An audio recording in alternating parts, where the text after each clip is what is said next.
Cool. Sound like a plan. So yeah, so today, again, everybody welcome to Trap Talks. This is a special edition. I guess you call it history edition. I'm Corey State Trapping, where we discuss the intersection of culture and tech. And we have the Black Moor founder and CEO, OJ Johnson. We had a viral clip I guess a week ago, and it's still kind of going viral, where we spoke not super in depth about what the beginning of the European transatlantic slave trade, right? So in this today, I wanted to go more in depth about the year it pretty much started with the Spanish, so before 1492, what led up to it, during, and then what are the residual impacts of 1492, and what can we as a people, African descendant people, do with this knowledge to actually survive in the environment that we're in, right? So I think the best way to start this off, let's kind of well, actually, let me pause there. Is there anything you want to add? You want to add to it, to our discussion? I mean, again, my name is OJ Kenyatte Johnson. I am the CEO and founder of an organization called the Black Moor. Our mission is to educate, motivate, and uplift Black people worldwide and anyone who loves us, regardless of race, religion, or nationality. So, again, if you love Black people, the Black Moor is the platform for you to soak up some of this Black flavor, get some knowledge and some inspiration all at the same time. Right, right, right, right. So let's start with the Moors, right? So from Yes. from what I gather from the research, initially, and this is like a long time ago when I first heard about the Moors, I actually thought they were Middle Eastern or Arabic. But when you actually dig into it, they were actually from the Berber people, nomadic. And the way I read it is it's actually a mixture of, I hate to say racist because that doesn't really exist. But predominantly they were the Berber people. Mhm. So my first question is, would you consider them to be, because North Africa is basically where Egypt is, Algeria and all that stuff, right? Morocco. So how closely related do you see them being to the Egyptians in the Kushites, or is this a completely different clan from those? I would say this, man. I would make it very, very simple because people try to complicate it and people, I think, try to misappropriate our history. Hmm. But I would say that they were cousins. They're family members. They're all in Africa. They come in all kinds of different shades and colors. But when we're talking about the Moors, we're predominantly talking about a black skinned, dark skinned, melanated people. Now, just so you know, here's where people get twisted, right? In America, historically, you can have one drop of black blood and you are considered black. You have to, abide by Jim Crow laws. If it was slavery, you had to abide by those laws because you were, at the drop of black blood. However, in other countries, like in Arab countries or in North Africa, you can have one drop of Aryan blood or one drop of Arab blood, and they can consider you Arab, right? So you could be a dark skin, and they may want to be. Let's say your dad was Arab, your mom was African, you have a baby, so you come out, you got black skin, but you want to associate with the dominant people, you may want to try to associate with Arab. Now, they may not consider you pure Arab, but they would consider you historically something different than black folks. Or some people get caught up in the sub-Saharan Africa, like black people never escaped sub-Saharan Africa. No, we were all over Africa. Yeah, all of But specifically the Moors we're talking about were black people. Now they came over with Arabs as well, and conquered Spain. So it wasn't just all, but then at times it was just all black. The first Moors that came over, all black.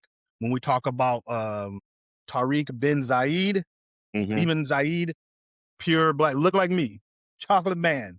These are the people that we're talking about that originally came over into Spain. And again, you can look up even the city of Tarifa, that is named after Tariq bin Malik, who again in 710 crossed over the northern part of North Africa into the very, very tip of southern Spain.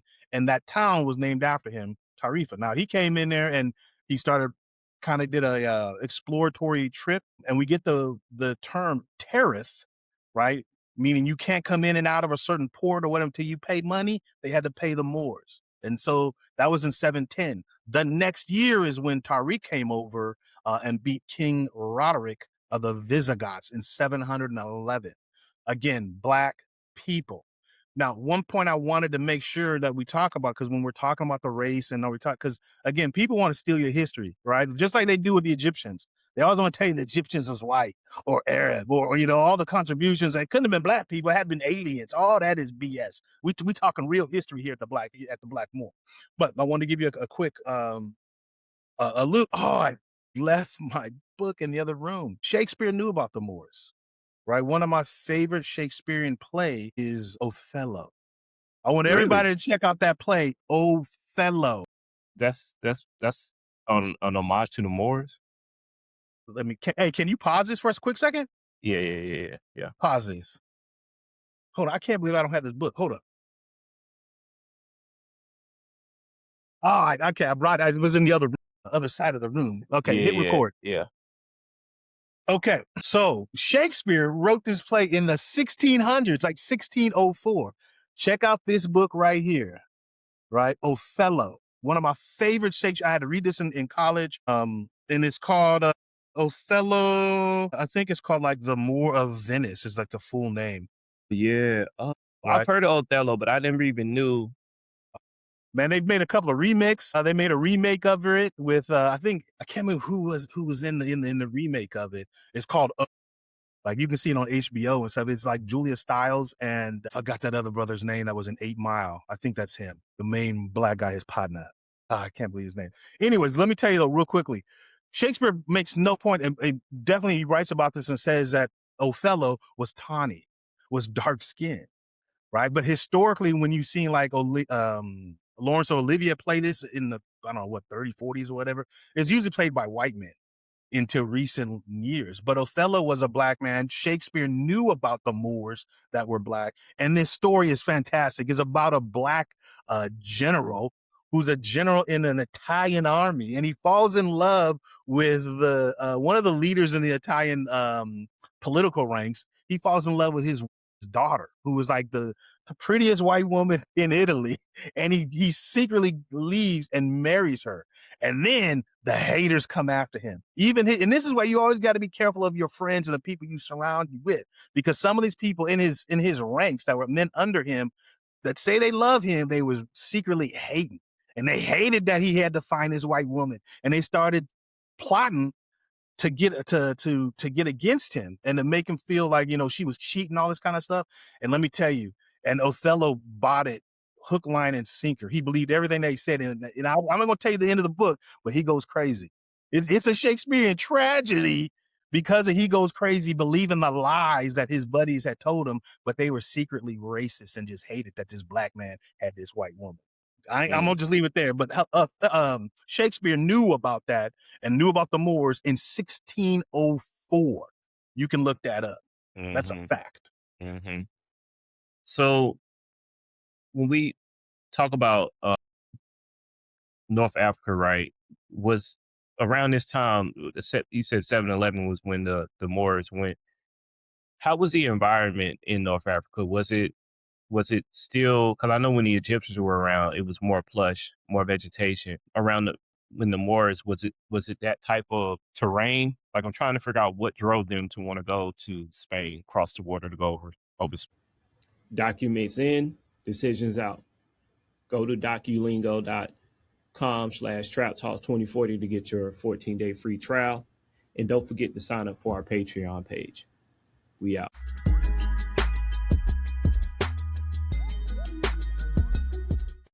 Right. Well, I mean, it wasn't because of the weather or anything like that. I mean, yes, the weather was starting to dry up. You see the desert moving in and stuff like that. But what was really happening is when I believe his name was Count Julian, who had talked to these Moors and said, "Hey, basically King Roderick violated." It was either like his wife or his daughter, and said, "Hey, this guy has gone away on a mission. Basically, he's gone war. You can come in and you can just take over." Right, it'd be easy for you guys to come in because these people are wreaking havoc on us, and we don't like them anyways. So basically, that's what happened. And then when Tariq came over there, he came over there with a few thousand black troops and came over from the Gibraltar, which is, again, we talked about a little bit before. Gibraltar, the Rock of Gibraltar, literally means Rock of Tariq. Jabral is Rock of, and Tar is short for Tariq. So when you see the Rock of Gibraltar, when you see it on insurance commercials or what have you, that is literally a black man's rock. That's where he crossed over Mm. and really just started a whole wave of Moorish high intellect and social changes. And again, we talked about it was the Moors that taught Europeans how to bathe, the importance of bathing, right?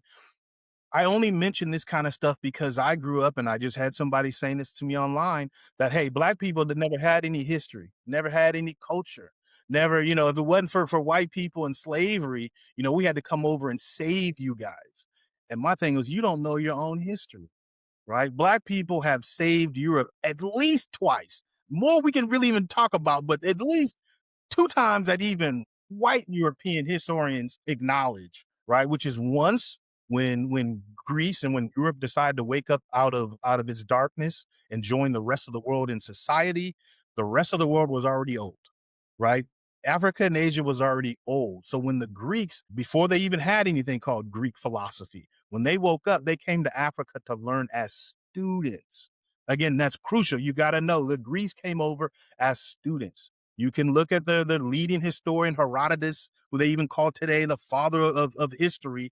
He wrote about this in detail, the way the people look, what he saw black people. And again, they all came, Aristotle, all of them came as students, not as conquerors, not as anything like that. So never get that history twisted. And then the second time again is when the Moors came over and helped bring Europe out of the darkness and ushered them into the Renaissance era. You always hear about the Renaissance era, but you never figure out, well, why? What made it happen then? Why was that particular time? Same thing with 1492. Why 1492? How come it wasn't 1440? How come it wasn't 1392? Right? It wasn't because the Moors were still running in Mhm. Spain, Portugal, and southern France. They didn't get kicked out until really 1483, 85. The last stronghold was, I believe, in Granada, 1492. And so, again, that's when American history, right? They'll pick up and say, oh, well, Columbus was, selling the 1492. He sold the ocean blue. Right. Again, he was looking for trade routes. He was looking for spices. He's looking to gain He's money, trying to go to right, India. for income because his country was no longer dominated by the Moors, right? And it wasn't really it wasn't even Columbus. He was Italian, but he was hired by Ferdinand and Isabella, who joined they united their kingdoms when they got married and they consolidated it. And so then they wanted like, okay, now we consolidated, we kicked these black Moors out. They kicked out the Jewish people as well. They were kind of like the middle people. Where do we go? And they were looking for new trades and stuff like that. Here's another thing we didn't talk about. And here's crucial. You got to know. We talk about the lingering history of the Moors, right? The reason Columbus knew that there was other land out there, he knew that there was trade routes because he had heard of the stories from the Moors, right? Now, I'm going to take you back even a little That was further. actually, funny. I was going to ask you this too. Did the Yeah. Moors know about Americas? Because if you look at there's a jet stream that actually goes from, I guess, like what Nigeria and Chad is, and it hmm goes from there to modern day Brazil. But I don't know if that jet stream actually touches North Africa. I'm not sure. But yeah, go ahead. It is funny. I was just going to ask you that. No, yeah, man. And so this is where Columbus didn't have this knowledge himself. He didn't come up with it because he was some great navigator. Hmm. No, he learned from the Moors. Here's another little fact that they're not going to learn in school. Let me ask you, have you ever heard of the Nino brothers? Mm-mm. Again, don't believe folks. Don't believe this because I'm saying it. Please don't believe me just at face value. Don't believe anybody. Just go look it up. All this stuff is there, but if you don't look for it, don't know what you're looking for, they're just going to feed you that black people didn't know anything, right? But if you've never heard of the Nino brothers, they were black Moors, three black brothers who actually sailed the ships that Christopher Columbus was on. People don't know this. People don't know this, but you can look at this. So you've got Pedro Alonso Nina. So he served as the chief pilot of the Santa Maria, which was the flagship. right? Was a flagship for Columbus. He had his brother Juan Nino served as the captain master of the Nina, which was originally named the Santa Clara. And then they had another brother named Francisco Nino who just worked on one of the ships. But again, they knew of these trade routes because of history, because the Moors were already navigating the stars, the currents of the African currents and winds. And where they've got their knowledge, have you ever heard of the great Mansa Musa Of from course. Mali, from Of West Africa? course. Have you ever heard Yeah. of him? Yeah, yeah, yeah. Richest Okay. man to ever Here, walk earth. yes. He tanked Egypt's economy, and when he came back, they said, "Hey man, you gotta buy the gold back." He came back. Yeah, he Yeah. dropped off gold bars everywhere and messed up the entire economy. Excuse me. The Yeah. entire economy That wasn't his because goal. He was trying to be charitable and give, you know. just being charitable, right? This is again, here's the difference. We got the so-called richest man in America now. You can see what he does with his money. The richest man who ever lived was a black man by the name of Mansa Musa. And what did he do with his money? He went on a pilgrimage from the Morocco area, from Timbuktu, Yeah, Timbuktu, yeah. all the way And he had right like a to caravan of Egypt, like to Mecca. 30, couple 10,000 of people.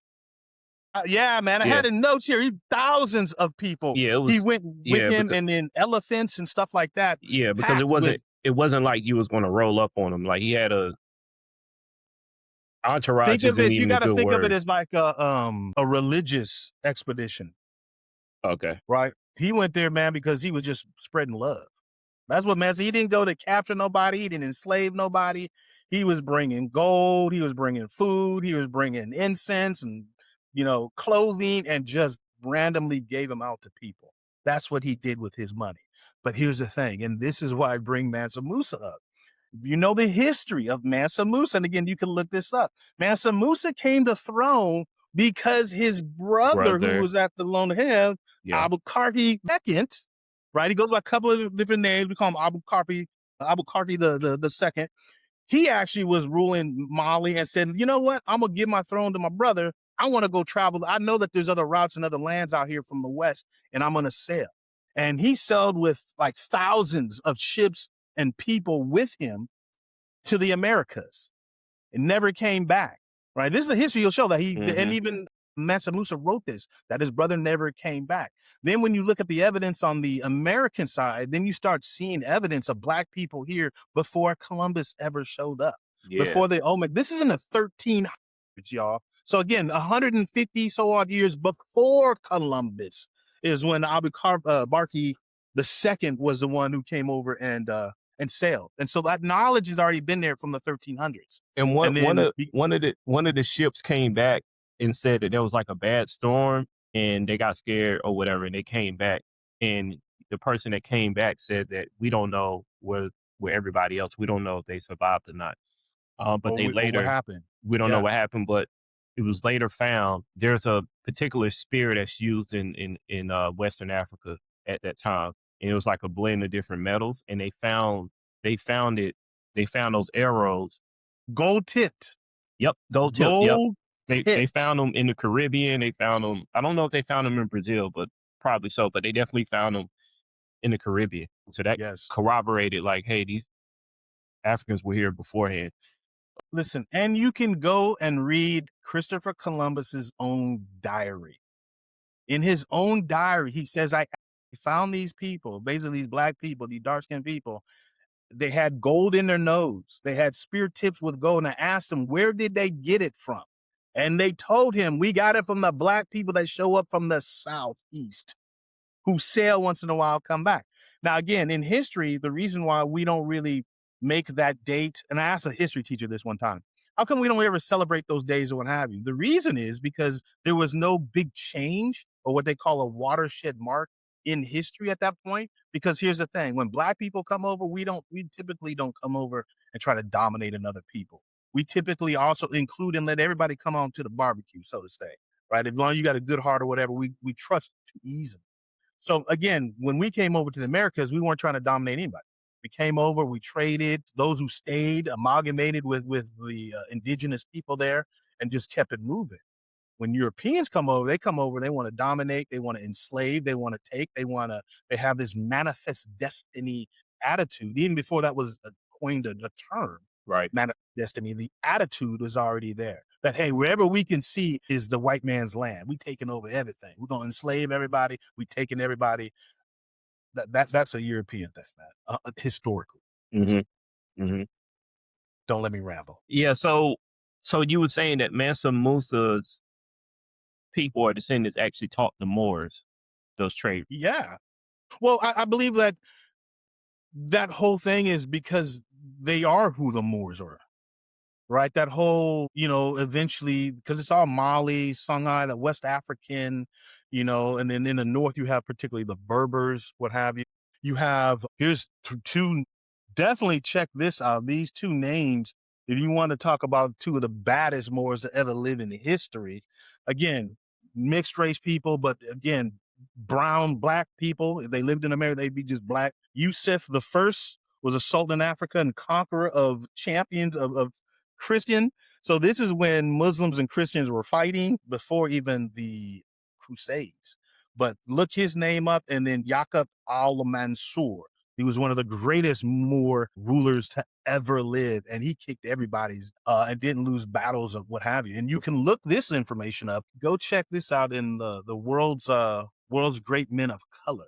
This is by J.A. Rogers. Anything by the historian J.A. Rogers, you're good to go. This is where Malcolm X started.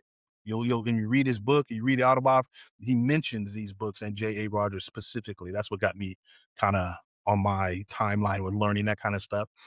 And then also check out The Story of the Moors in Spain by Stanley Lane Poole. This is the book here. And this book was written in 1896, I believe. 1886, this book was written. All these books I read firsthand, take notes, highlight, all that. But you can corroborate all the information I'm giving you by checking out those books and just looking up online. Got it. So how did the Moors become Muslims? Was that because I also saw that the Arabs actually were the first outsiders to begin enslaving Africans. I mean, you touched on that. Yes, So was that yes, what brought the Moors to Islam? 'Cause I'm just trying to get yes, an yes. understanding of okay. It's the spread. It's the same reason why Egypt is Islamic and Arab right now to this day. Mhm, Right? So you have the flight of Muhammad when he basically leaves. He's running basically for his safety, and then you have this spread of Islam. And I believe you can check the date, but I think that date again, I'm not Muslim. I think every Muslim knows this date, but I think it's 622 mhm. is when this happened. And then you just see this slow, well, not really that slow, but it's this reign across North Africa. And basically they're like, look, either you submit or we can kill you, or you will just make a slave out of you. Right? Because again, in Islam, you're not supposed to be able to enslave your own people. So if you convert to Islam, then you're not really supposed to be a slave. We're not supposed to treat you differently because you're supposed to be within the true brotherhood of the same religion. And then again, if you refused um, to convert, they would go ahead and enslave you or kill you. This is also why you see in a lot of times in that type of history where somebody could have been started off as a slave, but became a ruler in the house or got his freedom and then went on to, have his own family and what have you. That wasn't uncommon at that point. The main difference though that you see what brought slavery, right? Slavery from old time slavery to modern day slavery and Americans made chattel slavery. The Arab version of slavery brings in religion. Before that, really, slavery and when people, oh, well, black people had slaves, It really wasn't like predominantly that. it was more just Prisoners like of war. captures of war, prisoners of Yeah, war, yeah, right? It wasn't like you're enslaved. I'm gonna use you to make babies to further to reach my, to yield my crops, and I'm gonna treat you like a pig, and then think of you like that. That's chattel slavery, which yeah, is a big difference, and people mix those two up. Chattel slavery is very, very different than world slavery. right. And that was one of the comments I saw in on the IG post. That was like, thinking that you was talking about chattel. There was confusion about chattel slavery, and the Arabs didn't do chattel slavery. The Europeans are the ones who introduced it, and turned into like Absolutely, what it was. absolutely. Now that doesn't mean that the Arab slave trade was easy, because it was cruel. It was absolutely, I can show you pictures of some of the stuff and some of the torture techniques and stuff, which is again, debauchable, man. And Yeah. we talked earlier about eunuchs. And so again, I mean, I loved when I was a kid. I used to read, or watch like the Arabian Nights, the seven Sinbads of, or what, seven voyages of Sinbad. All that. Back in those days, you hear a lot of harems, right? This is where they collect women from different cultures, all kind of women, right? And they would capture black men and put them in charge, but they would castrate them, and about 50 to 60% of them never survived, right? Because they would drop hot coals into the hole to cauterize the wound, and half of those people are going to die through that process. The other ones, they live, they don't ever have any sexual drive anymore, and they put them in charge of the women because they know that they're not going to try to get busy. That's a whole Mhm. nother dark side, but that's the Arab slave trade that started all of Yeah, that. and they probably lowered their testosterone, so they're not gonna be strong enough to fight, right? So You don't have none probably when they cut all your, yeah, when they. yeah, I'm yeah, just saying, man. yeah. All right, Yeah, so so that's crazy. Oh, here's another book, man. If you want to really learn the whole kind of process of Christopher Columbus, right? Because everything that we're talking here is just remember, this is just an overview. I can go super deep, but this is all just an overview, just to wet your whistle a little bit to get your appetite. Because I want you to do some research. I want you to read a book. I want you to really do it on your own and not just take what modern day, what they're trying to feed you, right? And do some research. Another book, Christopher Columbus, the African Holocaust. This is a little small book. You can knock this out in one day, right? Fantastic book. Again, by John Henrik Clark. Any book by John Henrik Clark, golden. You can type that name in any book, any video, YouTube them. John Henrik. That is a master oh yeah, teacher that yeah, I know exactly what you're talking about. Yep, I watched a lot of his videos. He taught somebody else too. He's big on a IG. lot of people come from him. Him, I mean, and then the other guy is Professor Ben, Doctor Ben Yakinen, master teachers. Anything from those guys you can pick up, and you're golden. You should add that to your library. I'm looking at my other notes that I wanted to go over with you here as well. What else you got for me? Yeah, yeah. So I think we did a real good job of kind of touching on the before piece of 1492. So I think it'd be good. Let's talk about during, right? So it's funny how all these different subjects kind of come together. But I remember when I was in college and even high school, well, actually mainly in college, I took a Spanish course, and in Spanish, we were just going on like the history of Spanish, the formation of it, or whatever. And there was a chapter in the Spanish book that talked about how the Arabs. This is how it termed in the book. The Arabs influenced Spain, and they showed the architecture. They showed something around.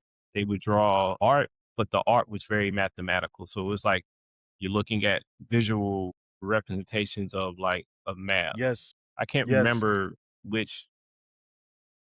So It's yeah, not that I can't remember which map, but just think of like maybe the Pythagorean theorem. Just using that example, and then they draw that out in a yes, very yes, artistic way. The strong influence on the language. So I yes. think Arabs use la or l. It's their version of the, and you see that version of the Mm-hmm. used a lot in Spanish. Yeah, There yeah. were who else was there's so they had a lot of big mosques, and I don't think they actually destroyed those mosques. I think they just changed them into churches, so a lot of them That's technically still exist. But yeah, absolutely go in depth about okay that during peace during that 700-year reign. What happened during that time? And then right. So there's back. a other thing too I want to bring up because you talked about the medieval times and Europeans not showering. That was the bulk of the reason why the bubonic plague was so crazy because they were I mean, you mentioned it, they were sleeping in the same With their house animals. They and with slept the in the same animals. barns Right, and in the hay and the right. same with their animals, right? So the But Moors again, essentially came on the tail end of the bubonic plague. So, yeah. yeah. And so part of the Muslim religion is cleanliness, right? You're cleaning yourself daily, multiple times a day, what have you. So they had to bring that to Europe because back then, and again, you can look this up, but it was almost like a curse.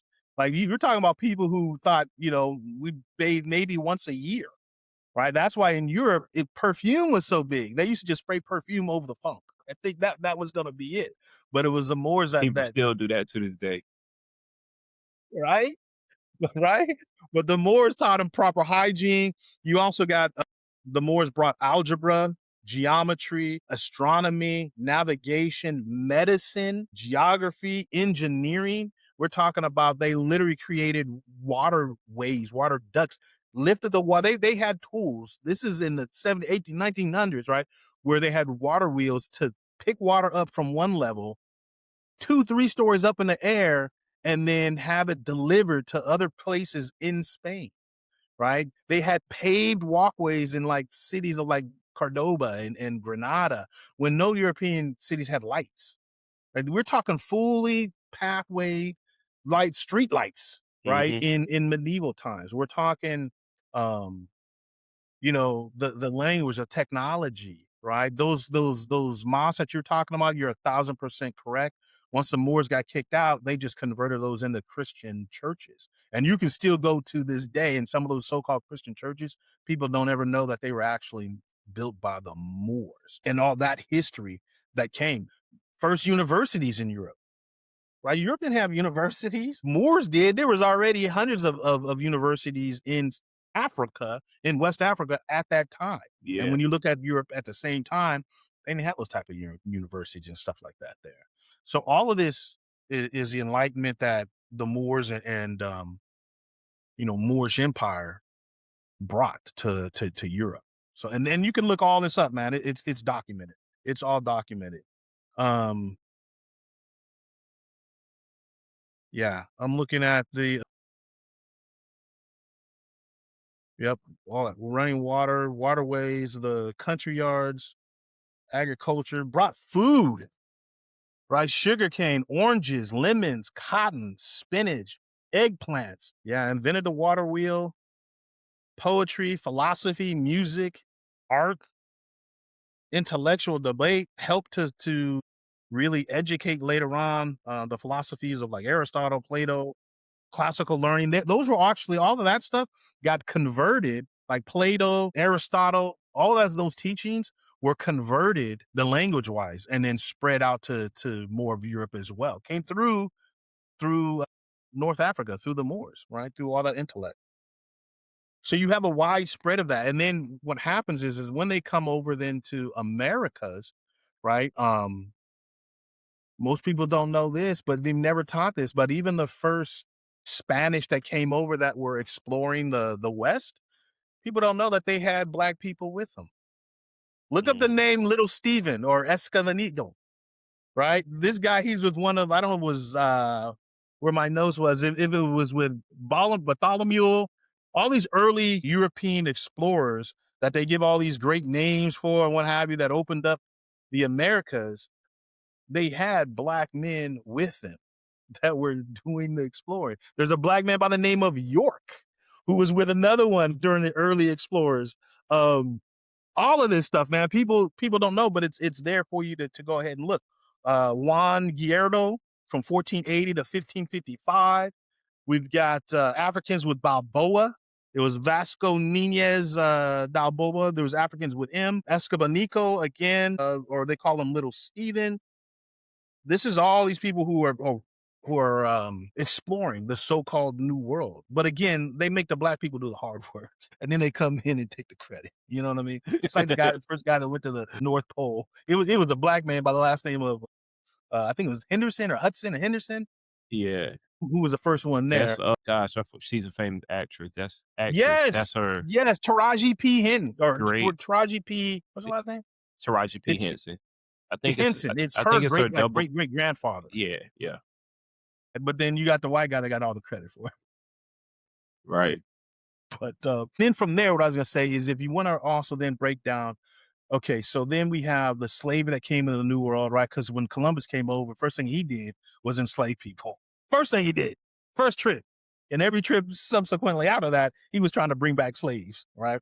Now at the time they were Native Americans, indigenous people, right? And then later, people don't know this, but you can look this up again. It was due to a pope, and I don't have his name written down, but it was the pope that said, "Listen, we're going to switch from Native American people because he felt so sorry for the native souls that were dying off because of disease and stuff." Um, that he said we're switching to Africa, and the Africans hold up better. Mm, Go look it up. I swear it's a pope. His name is I want to say De La Casa, but I can't remember that's the actual. But it's a pope. And on his deathbed, he said, "Oh, I'm sorry that I even did that." I know he took credit and knew that he's the one who gave the stamp of approval to basically Latin America to enslave all these people. It was done by the church.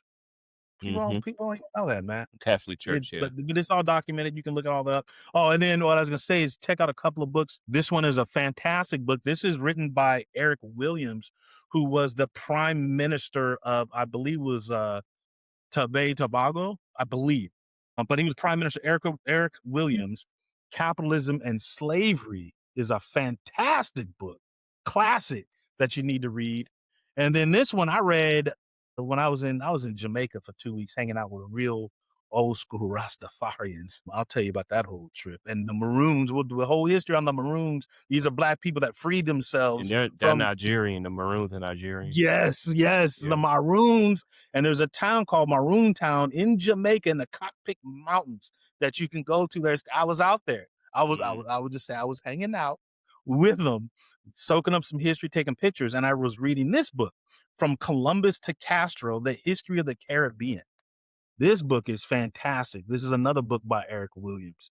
Pick that book up, and it's going to teach you the whole history of all the Caribbean islands, Jamaica, Cuba, everything. Documents, fantastic, but gives you a little bit more history where you can really go in depth and see kind of what happened and the slave system that arose really from after that Pope given the stamp of approval yeah, that's and what crazy. happened after that. Yeah. So, where did the Moors go when they got kicked out of Spain? I think, a lot of them went back to Africa. Some of them stayed in Europe, in southern France. I mean, again, we had the story of, even though it's a fictitious story, but we have the story that Shakespeare told. Again, you find a Moor that found employment as a general in an Italian army, but he's the baddest dude on the block, so they put him in charge. You know what I mean? So you still see Moors like throughout history, and it's weird because sometimes you look at these old movies, right, and they'll bring up a term, "Oh, the Moor, the Moor." You can see it in. There's a movie with Martin Lawrence. It's a comedy where he goes back in history and he's wearing like I think it's like a green jersey. I don't know if it's the Jets or some football jersey, or whatever. But through that whole movie, that he goes back to medieval time. That's all they call him is the Moor. The more. If you look at Morgan Freeman's portrayal in um, what is that movie with the? Why am I drawing a blank, man? Uh, Robin Hood. Robin Hood. You go look at the movie with Robin Hood, the one that had Morgan Freeman in there. Again, he's a black guy in there. They call him the Moor, and he says, "I'm a Moor." He's dressed in Moorish garb. All of that. So, I mean, you've got Moors that went throughout, as well in history, in Europe and what have you, but I believe most of them come back to Africa. Those that didn't stay. But think about it, it's been a long time. So a lot of them that had babies that stayed, they Yeah. had families, and they just amalgamated into the culture as well. Just kind of, soaked it up. And then obviously you keep cutting the black line enough, you'll never know. Yeah. Yeah. I mean, when I heard about the story about the Moors, though, it made sense to me why the Spanish and the Portuguese look like how they do, because their skin is more melanated out of Hmm. the Europeans. Like I would put the Spanish, Portugal, and then the Italians, right? Right, right. But again, and all those people now today are considered white. But in the 1500s, they weren't considered white. And when they first came over to America, they weren't considered as united white folks. That Right. all changed, later in history, like in the 16, 1700s. But when the first time they came over, they weren't considered white. They weren't part of the white class. They weren't European, Anglo. Yeah, that's how the Jewish were treated too when they came over. Pretty much everybody. Hmm. Scottish. Yeah. Yep. Yep. Absolutely. And it's all documented. You know what I mean? Like I said, you had to decode it. You know, I remember reading stuff back in high school and it would say that they were Muslim, right? They say, well, Muslims came over. Well, Muslim, that's their religion. That's not their race. That's not what they look like. That's not if, they're melanated, so to say. But that's how they all kind of try to hide stuff to you from you. And to be honest with you, like my company name is the Black Moor. I don't call myself a Moor. I don't believe, I'm not believe, I don't belong to the Moorish temple. Um, and if I was a Moor, like, you don't call yourself a black Moor because that's Yeah, like an oxymoron, yeah, right? To be a Moor is to be black. So you yeah, hear people. So when I do read some people from the Moor, they're like, you can't be a Moor. You never call yourself black. I get it. The only reason I put that up there is because I want to make people understand who I'm talking about. Just like if I said Egyptian pharaohs, you might think, Charlton Heston or some other white person. That's not who I'm talking about. So I might just say Black Pharaoh to make sure you know who I'm talking about when I say the Black Moor, Black Pharaohs, and what have you. yeah, yeah. Cause when I saw the name, I was like, and I told you last interview I was talking about how I learned about chai tea, and Hmm. one of my friends is Indian. He's like, you're basically saying tea twice, and I was like, oh, I didn't know that.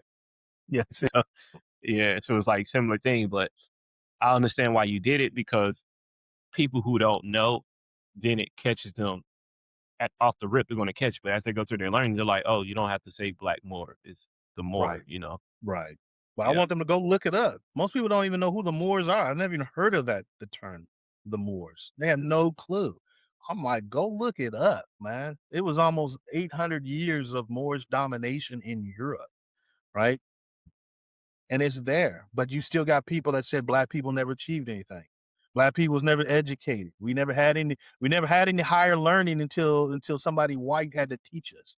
That's all BS. And that all is just portrayed because they had to justify the European slave trade. You hmm, can't you can't be religious or be Christian, enslave God's people, right? And believe and teach that they are God's people and that they had a higher education. Nah, you got to believe, oh, these are nobody. They deserve what they got. They're cursed by God. yeah. All this other Cursed by BS that Cain, they make up, man.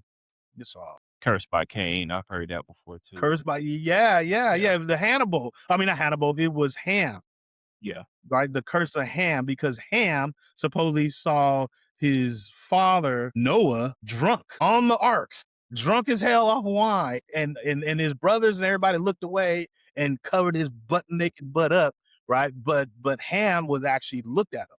And so then the story goes that they tell you that then God told Ham, we are going to curse you, your children.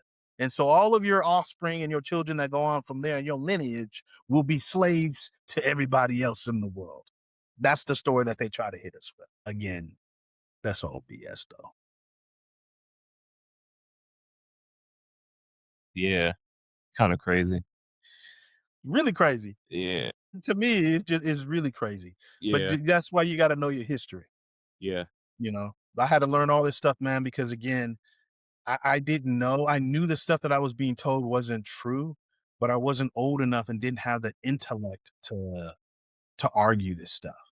To say, well, hmm, wait, what about this? What about, blah, blah, blah, blah, blah, blah.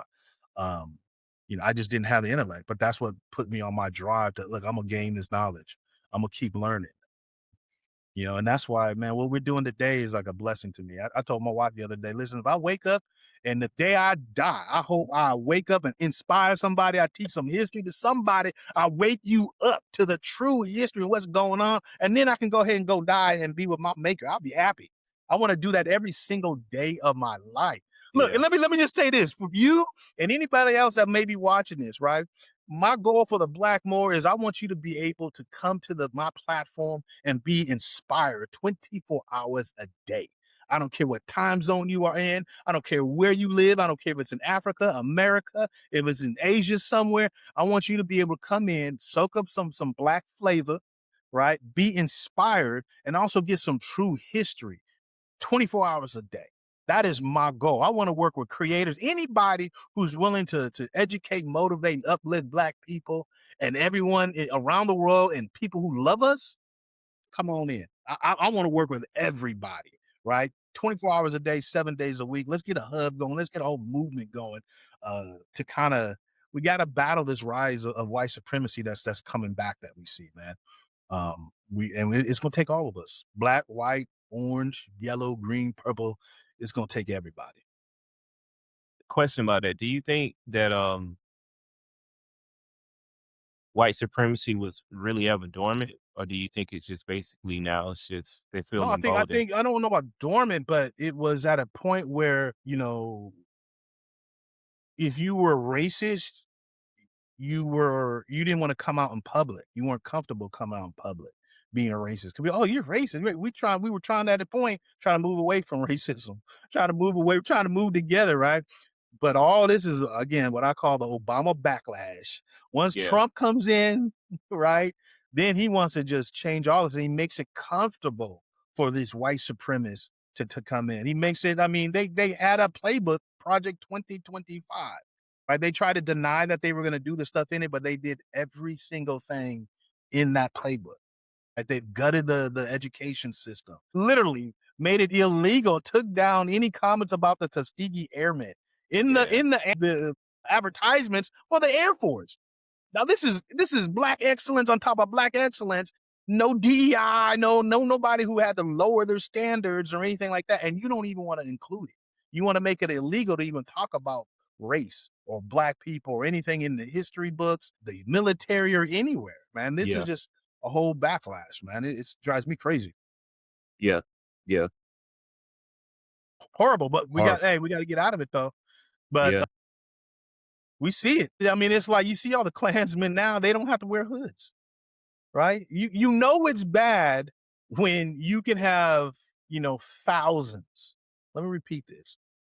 Thousands of white men storm the US Capitol, climbing the walls like cockroaches and screaming to hang the Vice President of the United States. yeah. And not only does nothing happen to them, they get pardoned by the US president, and the And president wants to pay them reparations. Wants to pay them reparations after they've been convicted. He pardons them, right? Let me ask you, do you think that would ever happen if that was thousands of black people climbing the wall? Or nah, thousands of Muslim people.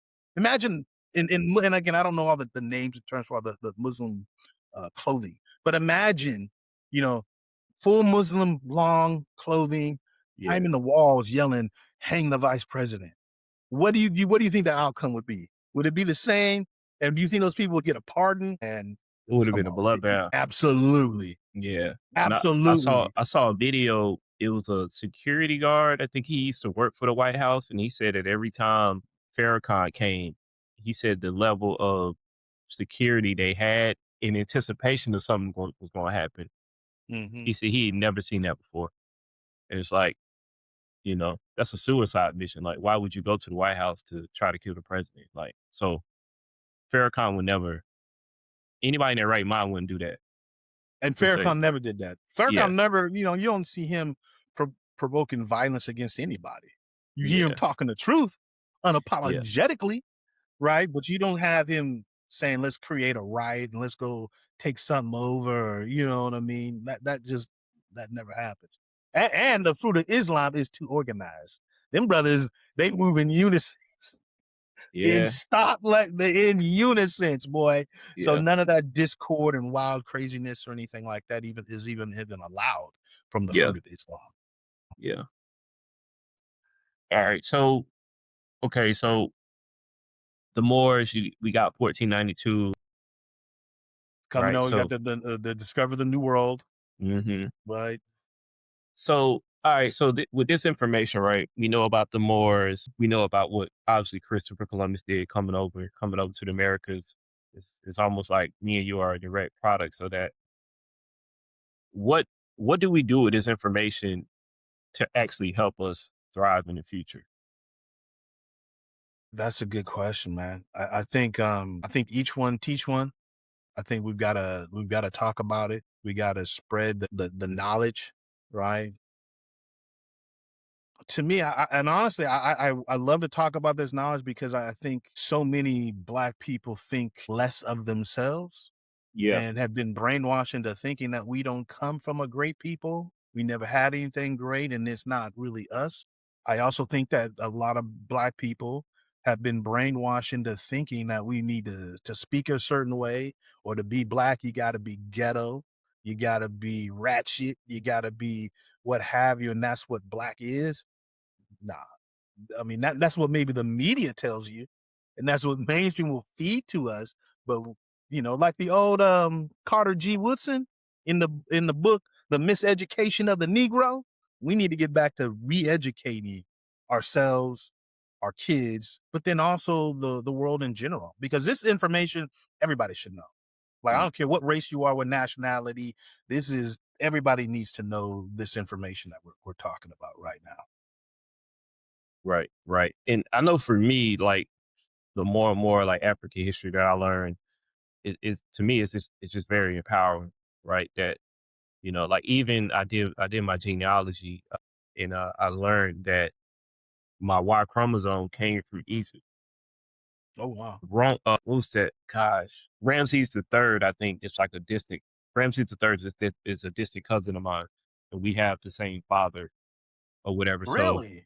yeah, our grandfather. I'm not quite sure, Yeah. but we basically If have the same. My Y if it's the chromosome. Ramesses, if we're talking anywhere in the Ramesses, man, that is the 19th dynasty. Yeah, So that's your history. That's where you need to Ram go look up. Ram Check out Rams the the third. Rams the yeah. third was a distant cousin of mine. Yeah. Um. So for me, it's That's like, amazing. yeah. So for me, it's like, wow. It's kind of first. I was really surprised that like, wow, like my Y chromosome came directly from Africa, and then I looked it up, and it said about 65% of African American males, I think 50 to 65%, their Y chromosome comes directly from Africa. I was kind of blown away by that, just because obviously with the slave trade, normally the man Mhm, was killed, and then obviously they would have kids for sex with the women, right? So, mhm. but yeah, that was, so for me, it was like very empowering. It was very interesting because I'm like, I always loved Egyptian history, and then to learn that I got the same blood flowing through my veins, it's like, Right. Especially when they try to tell you you don't look like Egyptians. Right? When they wanted to, and again, they drives me crazy, but they wanna use what modern day Egyptians look like. Those yeah, modern day people that are in Egypt, they have nothing to do with the historical lineage of the ancient Egyptians. Again, they all came over in the 1600, I mean, in the 600s, 622 and on, with the flight of Muhammad and the spread of Islam. Those were not the ancient Egyptians. When they even got there, Egyptian history, and culture was already dead. We were talking about the glory of Egypt. Before it was Egypt, it's Kemet. Egypt is right. the European name for it. We Yeah, never it's called it Kemet. Egypt. Yeah, Right, Kingdom so of Kemet. Kemet Yeah. is one of the names. But the history is, you have ups and downs. So you have glory periods and you have low periods. Even when you look up the history of the dynastic periods, you'll see when the periods when the invaders came in, that's when Egypt was at its worst. That's when it was in decline, because people were just taking from the culture and the land and the natural resources and bringing it back to their old country. And Hmm. then every time you'd have another revelation of a new dynasty that says, "No, we're going to come back. We're taking this back for the black people." Right? And Ramesses is in the 19th dynasty, which is part of the New Kingdom. Right? The New Kingdom are those people that came in and said, "Listen," I think we started with Mentuhotep the second. Actually, his father the first, and then Mentuhotep the second finished it, who came in and said, "We're going to come and we're going to kick out all these foreign invaders." Right? And so you see that a couple of different times in the Egyptian lineage, right? But Yeah.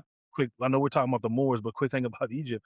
We only get these breakdown of his lines is because when Alexander the Great came over, he conquered, he wanted to learn. He had a biracial priest by the name of Manthos who broke down the history of the Egyptian families and he broke them down into so-called dynasties. We still use that interpretation to this day. But Hmm. also, what I want people to understand is even before the first dynastic period, which was again started by a black man, they called him either Narmer or Aha, right? The Egyptians, I mean, the Europeans called him Menes or Menes. So you'll see in European books, the first guy is Menes or Menes, but he was a black guy. My point though is even before that first dynasty, you had hundreds and hundreds of years of black Egyptian rulers. They didn't call themselves pharaohs, but rulers prior for at least 100 years prior to that. And they say they had over 100 kings in like 100 to 200 or something years, maybe 1,000 years or something like that. But it was supposed to be like 100 kings prior to the first dynastic period. Again, you can look all that history up. And these were not white people. These were not Arab. These are Yeah, not, I mean, it was too hot. It was too hot. come on. It would have caused skin cancer. Listen, I and I I used to drive my teachers crazy being 7, 8, 9 years old, my Sunday school teachers as well. And I'm saying, listen, all this story, everything you're telling me is happens in Africa, but I never see any brown skinned people. If I can get a tan, or if white people can get a tan in Fremont, how do they not get a tan in Africa? Come on. Talk to me. And they were like, oh, why are you making trouble? Why are you making trouble? yeah. I used to ask questions like this, man. I'm not lying. 8, 9, 10 years. By the time I was 10 years old, I was driving my Sunday school teacher. I went to white church out here in the suburb. I was driving my Sunday school teachers nuts. That's funny. Nuts. Absolutely nuts. They couldn't stand me. I deal with facts. Right, right. What else we got, man? So, there's a couple comments that I wanna read and wanna get your Yeah. thoughts on. All right, let me see. Okay, so Atlanta Premier Frenchie, he commented, "They also don't tell you the Moors didn't get ran off. They agreed to leave because Europe was dependent on Africa. They made treaties with the Europeans and left. The Moors still run the world to this day, but they don't tell you that either. In John Wick, the high table is in Africa." What was that last part? Did you say John Wick? Yeah, in John Wick, the high table is in Africa. I guess that's the Oh, John I didn't Wick. catch that part. It might have been in Africa. I didn't catch that part. I didn't either. So is that partly true what they're saying about they I didn't think it's a little necessarily bit get of ran both. off? I Oh, okay. mean, some agree to leave and what have you, but I mean, it would definitely do a lot of wars, man. That's what um, why am I drawing a blank? The Crusades. The whole thing when you ever see all the whole Crusades and you see all these white guys with the armor and you know what I mean, and they're going out is begin as a battle between Christians and Muslims, and that all started with the Christians were killing Christians. So absolutely, what I Christians mean, were killing Christians. That's a whole nother story they don't want to tell you about. But I yes, mean that they was were killing about them as well. And I don't again, know. because it wasn't this unified Yeah, type deal. You know what I mean? And then you have a branch and mix in Christianity between the Holy Roman Catholic Church. That's where you get, and then you get to split off when you get King James, who then wants to go ahead and write his own version of the Bible, and he writes it in Shakespearean English. Right? They never spoke that way when the Bible was, you know what I yeah. mean? But so you see this split. You see, yeah. So you got Europeans killing Europeans. You got Moors. You got some that obviously agreed to get out, but you got those that were literally kicked out. And the Granada was the last stronghold, I believe, and Castile, I believe, was like one of the headquarters for the Moorish Empire. But they got kicked out. So this is another interesting comment. Spanish learned slavery from the Moors who enslaved them for 800 years. Say it again. It's a comment from 13 Spade. Mm-hmm. He says that Spanish learned slavery from the Moors who enslaved them for 80 years. No, I wouldn't say that. I wouldn't say Spanish learned that Yeah, from I actually tagged you in that one too. yeah, I'm like, nah. Yeah. You got first start off with slavery. You first off got Henry Navigator, Henry the so-called navigator who never did it, but he commissioned people to go travel to Africa. This is the Portuguese. This is why you got Portuguese that dominated in Africa, and then you have in Brazil, and then the Spanish when again Isabella and Ferdinand got married to unify their areas, you have them coming out to the New West. So the Portuguese went out to Africa originally. Again, I think it's 1444 is when you have some of the first Europeans enslaving, black people, and that was the Portuguese who did that first. And then you've got the Spanish that came over here. So I wouldn't say that they taught them slavery. Now, again, I will say this as well: the slavery at the time was different. Like this person is mixing up, cattle slavery or chattel slavery with old world slavery, which is quite different. Because I had to explain that to my wife too. Because I told her, yeah, the Moors had slaves. They had harems. They had women. They were listen when they go to these other countries, they don't take their wives, right? So, and you've had, in the battle, there's been lots and lots of white slaves, lots of white slaves. Mm. Some of those were captives in war by the Moors and sold off to harems and stuff like that in Arab and Arabia and things of that nature. But I wouldn't say that the Moors taught the Spanish that. No, I wouldn't say that at all.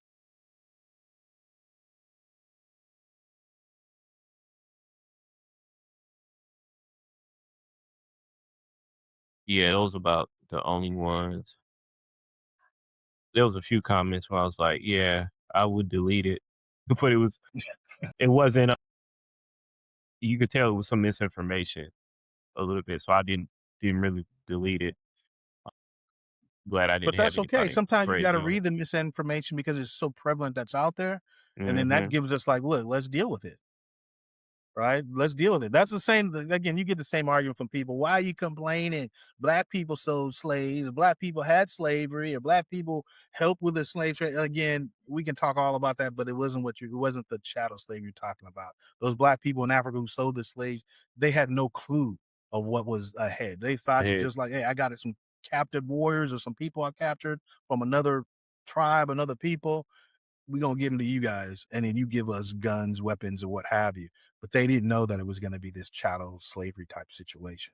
It was just totally, totally different. They also try to blame you because of the first, technically the first guy that had slavery for life, right? When you move from indentured servants, like the first blacks were indentured servants, meaning they had to serve a certain time, then they earned their freedom. What happened? I believe his last name was Johnson, right? Maybe one of my descendants. He gained his freedom, got his freedom, but then he continued to have his family that he bought as slaves. And he had another, I believe it was another person that he was able to go to court and hold this person indefinite in slavery. And that's one of the first cases that you see of indefinite slavery here in the Americas. You can look at that. I This mean, is a great research book I I saw I always saw use. I saw, uh, it was a history show or something or a genealogy show, and they showed where this man had died, and then he was assigning all his assets to his kids and stuff, and he's like, "The kids of these slaves will be in perpetuity served the family," and blah, blah, blah, and I was like, "Wow." It was kinda crazy. It was Yeah. still in and a lot of this stuff is still in these courthouses, clerk of The courts with document, yeah, documents, absolutely. yeah, 'cause they Is essentially there. have You to can keep see them. it. Yeah. Yeah. Yeah. This book talks a little great. I mean, this is a classic history book. Before the Mayflower, The History of Black America by Lerone Butler Jr. Classic. Classic book. I think that Lerone Butler Jr. used to either write or do something for I think it was Ebony or Jet Magazine, like in the 70s. I was trying to see if you can see one of the documents here. No, it's not here. But there's documents and like what you were talking about. I've got books where they actually have the kind of like this right here, where it's like a scan of a like you're talking about the people's names, dates, and stuff like that. Yeah. It's all there. You just gotta look it up. Right. One thing I wanna ask you, this is like aside from what we talked about, but I think you dealt with it more than I have. Like, I've noticed it's almost like whenever you start talking about Black history online, African history, it just brings out the crazies. How do you deal with deal with them? Do you block them? Do you Um, hide them? Do you entertain yeah. them? Like, what do you do when you get I'm trying to these learn to get better. hecklers? Like my wife says, like, why I made a video about this. Like, why do I engage with some of these people? Because some of these people I may be bored. I'm like, look, let's go. I'm gonna try to kill you with straight evidence, with you know what I mean? But they don't have anything to come back with other than fake stuff like, my people owned your people, or you never had nothing, you never created nothing. I'm like, you don't know your basic history. Go read a book. So now, as I've been doing this more, I've been getting a lot of hatred, right? A lot of people, oh, you're trying to be a black supremacist. You're trying to rewrite history. and I smile and laugh and just let it go. I'd be like, look, read a book. And then sometimes I might say, hey, I'm gonna suggest some books. I got tons of books. So I'll throw in like, read this one, read that, come talk to me later when you've educated yourself. But it gives me high blood pressure. I'm telling you, I made a video about it. I was up at night. I couldn't sleep one time because are just coming at me with just nonsense, just Yeah. straight up, just ignorant nonsense. But you can't argue. You know what I mean? That's the one thing I'm coming to light with. Even if I'm providing evidence and I'm showing you where you can go find these facts, but if you refuse to look it up because Donald Trump said something, or MAGA said something, you just gonna go with it. Well, I don't know. That's on you. I'm gonna keep Yeah. it pushing. Yeah. So How do like you deal with it? How do you deal with it? I got like a multi-tong approach, right? So the thing that I noticed with social media is, and I've seen this with a lot of other content creators, when you start Hmm. hitting certain levels, the crazy is just going to come out. And a lot of times you got to look at them as it's just, I use the analogy of like, if you're buying, Gucci or product, they're so popular where, people would feel comfortable wearing a knockoff of Gucci and Prada, Hmm. right? Because it's so popping. Like I ain't got to buy the real thing. I can just go to Jamaica Avenue or somewhere and or the flea market and get a knockoff and wear it, And so for me, I see a lot of these hecklers as like a not as a goalpost, but almost like they represent some type of growth. That means that more people are paying attention to me, to you, or whatever, right? And so depending on the comment, I have three things that I or two out of three things I do. Number one, if I can read the comment and it's more around like misinformation, like I can read it and tell like, okay, this person believes this is the truth, but it's Hmm. not disrespectful, it's not like homophobic, it's not like racist, Hmm. I'll keep it. But if it's like blatantly racist, they're getting blocked. Yeah.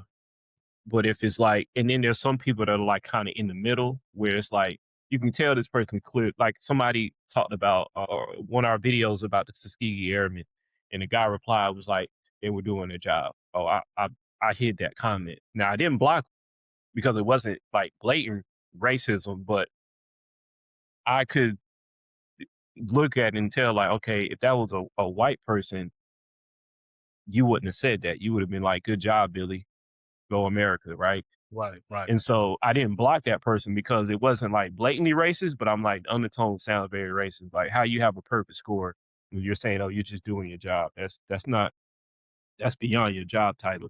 Right. Right. But yeah, that's like how I deal with it. And then some comments, like I said, I left on IG on our video, but I kept them up because it was clearly like someone had some information. Like I think the one I just read, it was one of the comments I just read. One of them, I was like, okay, they may have had a little bit of misinformation. So that's typically how they're actually, if you use them correctly, they're actually doing you a favor, right? Because if if I can treat a heckler the same way I treat someone who's showing me love, what does that say about me, right? Absolutely. So Yeah, absolutely. so it's like I they're gonna they're gonna come. I somewhat, I ain't gonna say I invite them, but they're letting me know that I'm getting to another level. Because Right. you got Absolutely. time in your day to downplay what I'm doing, but you on my Right. page. Right. Right. No, absolutely. Because it all helps, right? I mean, and then sometimes what I love without having to really engage is they make some really really outlandish comment, and I just really love to say, listen, your ignorance is showing the entire world. You showing the entire world your ignorance because you don't know, and then I'll just hit them with the real fact, right? For example, a lot of people, and this is big right now, big, big, big.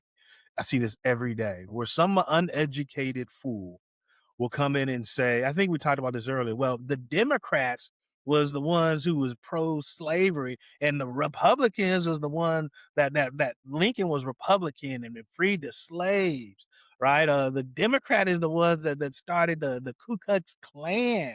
So that's all you guys are doing. But again, they simply don't know American history. They don't know that the parties had a huge flip flop in the 60s during the 60s revolution, civil rights era. It all flip-flopped, but that's just you can look that up. That's your basic history. Yeah. These people don't know. They ain't read a And book or nothing and like that. Abraham didn't end slavery because it was good. He did it because it was strategically knocking out the true revenue driver for the South. But it was also Yeah. biting the bullet for the North because everything's made down south. So it was like, but Yeah. He knew he yeah, had to something had to change. You couldn't continue to base the economy on free labor. yeah, Right? You couldn't, and the country was being torn apart. Lincoln did not want to do that. He even writes in his book, if he could have brought the South back into the Union without freeing any slaves, he would have done it.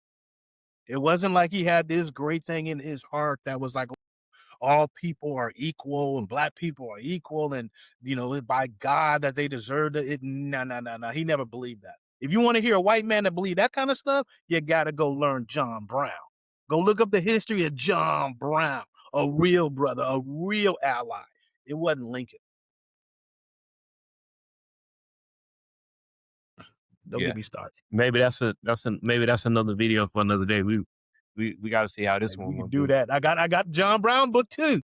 Yeah, yeah. And I'm gonna be out west, so we gonna have to shoot something in person. Hey, we can So do that, man. Anytime. yeah, yeah, Anytime. yeah. I'm Any I'm any I'm with you. anything else you wanna add? No, just hey, this is my plea. This is my plea to you personally and to all of your followers. Right? Again, help me get this knowledge out. Right? Again, we are here to educate, motivate, and uplift Black people worldwide, and everyone who loves us, regardless of race, religion, or nationality. If you are with that, if you're down with that, definitely come visit the Black Moor. Oh, I didn't even tell you this and I haven't promoted it yet, but in the next week or so, I am now an official affiliate of Urban Intellectuals. You ever heard of Urban Intellectuals? Nah, I never heard of. Woo! Hey, I want everybody who is viewing this, go check out Urban Intellectuals. Now, hey, if you go to my link from the Black More and you click on it and go to there, it'll help me out a little bit because I'm promoting their stuff. But I've been promoting Urban Intellectuals for almost 10 years now. I think they've been in business 8 years. So the whole time they have these outstanding. Oh, every household should have these Black history flashcards, right? You're talking general history. We're talking prehistory between 1492. We're talking volume through is STEM. So science, technology, right? Medicine. We've got women's Black history card full of women's.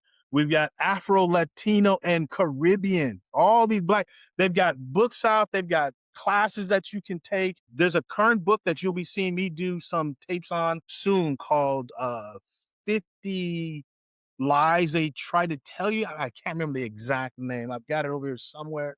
But I'm doing a deep dive into that book. But check them all out. Check out Urban Intellectuals.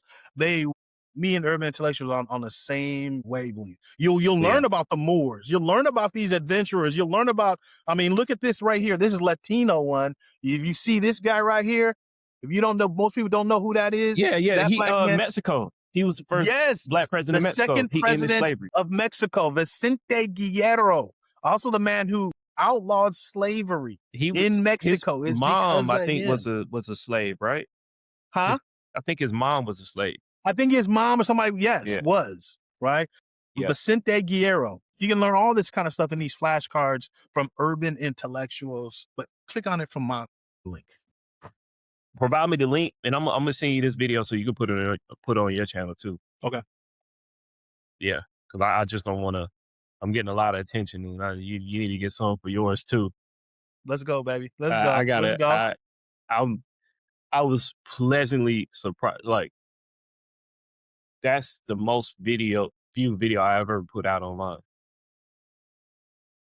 Well, Yeah, man, let's do more. I mean, because yeah. I'm new to all of this type stuff, not the history, not the knowledge, but the whole social media Social and media piece. technology Yeah, and all that. You know what I mean?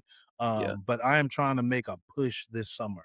I've got yeah, some time on my hands here, so I'm trying to push it, man. So next time you want to do another one, let's get it on the books and yeah. let's get it Yeah, cracking. I got so much I more think to we even should tell you. make this recurring. Trap talks times the Blackmore, right? you know, Absolutely. I'm intersection with of it culture, 1000%. tech, intersection of culture, tech, and history. So we're gonna keep it pushing. So I love it. yeah, yeah. So we out. Stay on, but yeah, we out. Enjoy this video. Thanks for watching, and we got plenty more to come. So Let's go. stay Peace and trapping. much love. Much love, y'all. Exactly. All right.